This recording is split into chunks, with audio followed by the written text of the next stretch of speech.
Now the first in a series of reports on income politics. Unemployment is perhaps the most important measure of economic health. We'll get the December numbers Friday.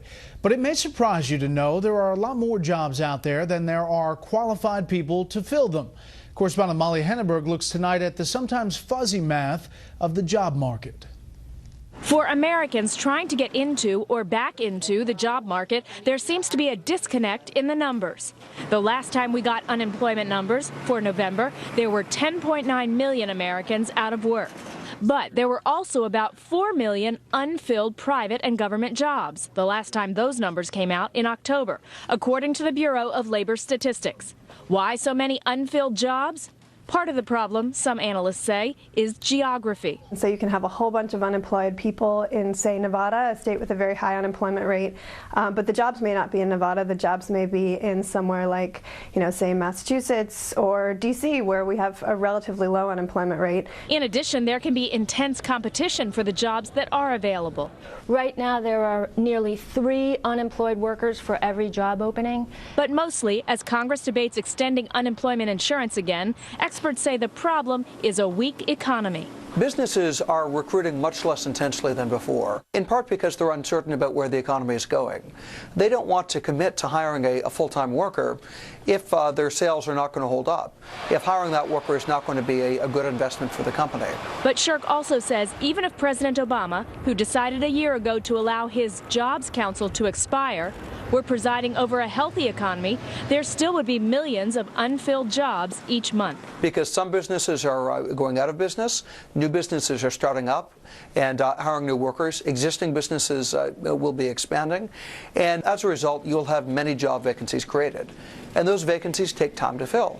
New numbers on job openings come out next week. But for now, the South has the most unfilled jobs in the U.S.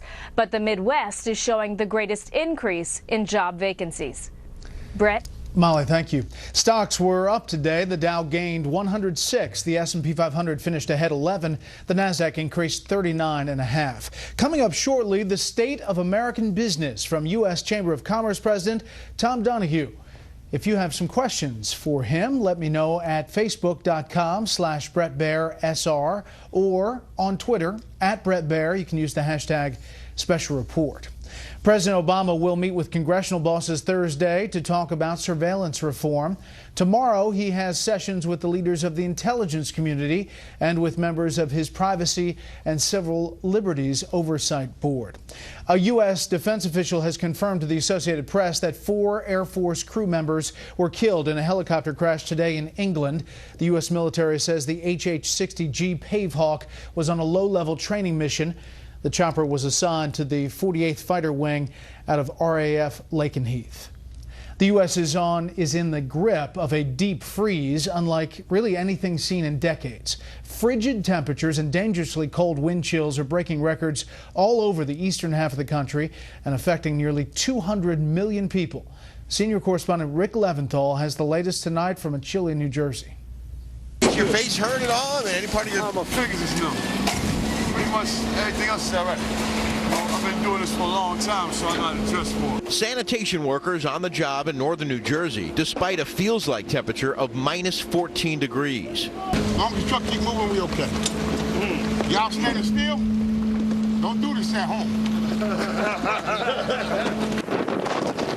Much of the nation's midsection is near or below zero, including Chicago, no stranger to deep freezes. Residents bundling up and braving the elements, but conditions are treacherous. Whoa! Were we rolling on that? The big chill extends to Georgia, colder than Alaska today, and North Carolina, where fountains froze and schools were delayed. New York City set a record low for the date, but was far warmer than North Dakota, where pipes froze along with almost everything else.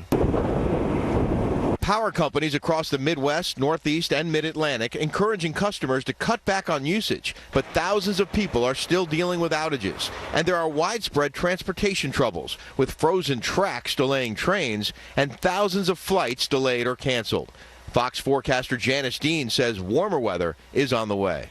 There's your wind chill advisories. They have lessened since yesterday, which is good news, just to show you that we are into a little bit of a warm-up. And just to show you the maps here, going into Wednesday and Thursday, look at that. No sub-zero temperatures for anybody. Back in New Jersey, home fuel deliveries are in high demand. Steve Ballant says he's barely stopped filling tanks since last week. We have no choice. We have to work hard, keep our customers warm. It's extreme conditions. We have a lot of senior citizens, so they have to stay out here.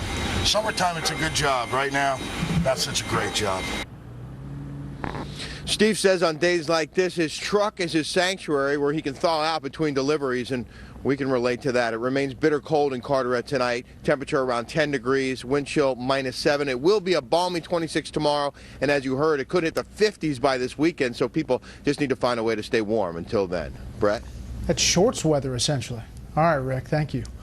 Up next, just who are the Little Sisters of the Poor? But first, here's what some of our Fox affiliates across the country are covering tonight. Fox 13 in Tampa with the wrong score on Florida State's national championship T-shirts. Last night, the Seminoles beat Auburn 34-31, but the shirts have the Auburn Tigers winning. Speaking of football, Fox 11 in Los Angeles reports you may have to do without Velveeta for your Super Bowl party. Kraft Foods says there may be a shortage for the next few weeks. And this is a live look at Detroit from our Fox affiliate there, WJBK. The big story there tonight is what Rick was just talking about, of course, the incredibly cold conditions. Wind chills there could go as low as 40 below in the Motor City. That's tonight's live look outside the Beltway from Special Report. We'll be right back.